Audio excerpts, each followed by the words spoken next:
एक महिला ने बहुत आराधना की, भगवान प्रकट हुए, प्रसन्न हुए, वर मांग, प्रभु शरीर छोड़ने के बाद कौन आपके यहाँ आ रहा है और कौन नरक जा रहा, मैं देखना चाहती। ध्यान से सुन रहे हैं, समझ में आ रहा है? शरीर छोड़ के जो जाते हैं उनको मैं आंखों से देखना चाहती। आपके यहाँ जाने वाले कैसे जा रहे हैं और नरक जाने वाले कैसे ले जाए जा रहे हैं। वरदान मिली, लेकिन शर्त लगा दी, किसी को सुनाओगे तो मर जाओगे, सुनाना नहीं किसी। पर परोक्ष प्रियो ही देवाः, देवता परोक्ष प्रिय होते हैं। परोक्ष प्रिय में छुपी बात करते हैं, स्पष्ट नहीं करते। जैसे पतिव्रता स्त्री न विवाहिता सबके सामने घूंघट शरीर को छुपाए रहती है, अपने पति के सामने घूंघट हटाती है। इसी तरह परमात्मा भी देवता भी छुपे हुए हैं। जो सर्वथा उन पर समर्पित हो जाते हैं उनके सामने देवता प्रकट होता है। पति गया है परदेश, उस महिला का पति गया है परदेश, पड़ोसी की मृत्यु हुई।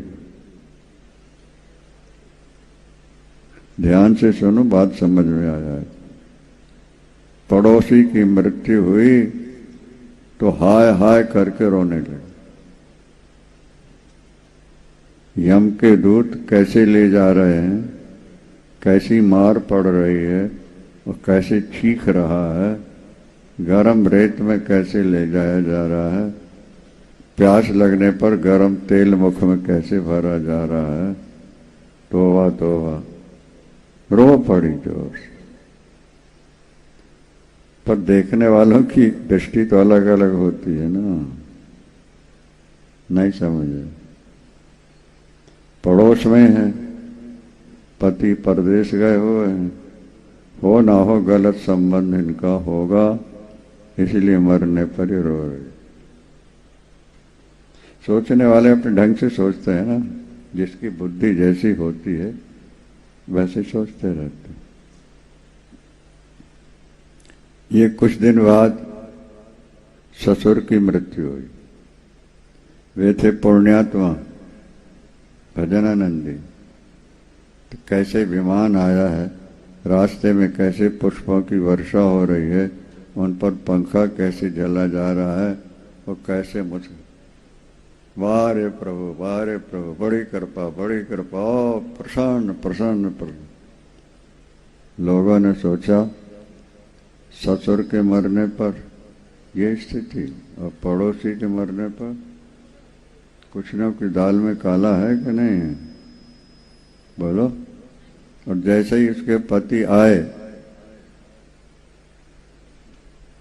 इन चुगलखोरों ने उसके कान में पहले भर दिया, तुम्हारा बाप मरा तो ऐसी खुशियां मना रही थी, और पड़ोसी मरा। और क्रोध में पति आ गया, मेरे पिता की मृत्यु पर तो उसने खुशी मनाई है, पड़ोसी की मृत्यु पर तूने हाय तौबा किया है। सच सच बता, रहस्य क्या है। वो चरणों में गिर गई, हाथ जोड़ लिया, आप न सुने तो ज्यादा अच्छा है, मुझे अभिशाप है, मैं सुनाऊंगी मेरे प्राण निकल जाएंगे। समझ में आ रहा? पति कहता है तू जी अमर, पर मुझको बता तू उसके मरने पर रोई क्यों और परम पिता के मरने पर? उसने बताया कि आपके पिता इतने पुण्यात्मा थे, उनके लिए विमान कैसे आया, पार्षद कैसे आए और किस तरह से यहाँ से वो दिव्य रूप में जा रहे हैं। इसलिए मैं खुश हुई थी कि मेरे ससुर साहब वैकुंठ जाओ।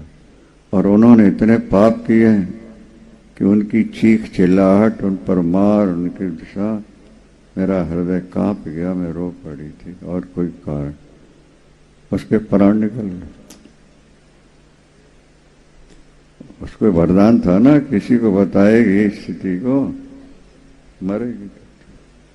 अब पति लगा पछताने। अब क्या होता है, सोना था तो हो गया ना। वेद भगवान घोषणा करते हुए कहते हैं, जो समग्र चेतनाओं का केंद्र बिंदु है, जो नित्यों का भी नित्य है, जहां सूर्य का प्रकाश नहीं है, चंद्रमा तारागण नहीं है, तो बोले अंधकार होगा, बोले नहीं। तमेव भांत मनुभाति सर्वम, ये बड़े सुंदर शब्द। सूर्य चांद में प्रकाश प्रभु का ही आ रहा है। प्रभु के शरीर में इतना प्रकाश है कि वहां रात्रि होती नहीं है, वहां आनंद से परिपूर्ण जगह है। क्या? तमेव भांत मन भाति सर्वम, उनके प्रकाश से ही, जैसे आपके कार है, उसमें बैटरी है, फुल चार्ज है, बटन दबाई आपने तो पावर यहां से निकला बैटरी से, तार के द्वारा बल्ब में पहुंचा, एक छोटे बल्ब में प्रकाश, आगे बड़े को पार, आगे उसे बड़े को प्रकाश करके सड़कता दिख रहा है। बात समझ में आ रही है? नहीं आ रही है? तो तुम्हारी गाड़ी में जो कांच लगे हैं, बल्ब लगे हैं, उसका प्रकाश है कि पावर का प्रकाश है? क्या उत्तर है? तो परमात्मा वो पावर है, उनके शरीर से ही जो प्रकाश निकलता है वो सूर्य में भरता है, और सूर्य से प्रकाश निकल करके चांद को प्रकाशित करता है, वही तारागणों को प्रकाशित करता है, वही अग्नि में जलाने की शक्ति देता है, वही मनुष्यों को शक्ति दे रहा है, जिससे संसार का काम चल रहा है। वृंदावन की जय। ये मूल है, लेकिन उस पर विश्वास तभी होगा जब बुद्धि निर्मल हो जाए। जो थोड़ा पुण्य करने वाले हैं, जिनके पाप ज्यादा हैं, उन्हें ईश्वर पर विश्वास नहीं होता, और अगर होता भी है तो थोड़ा बहुत चिंतन कर लेते हैं। निरंतर प्रभु का स्मरण होता रहे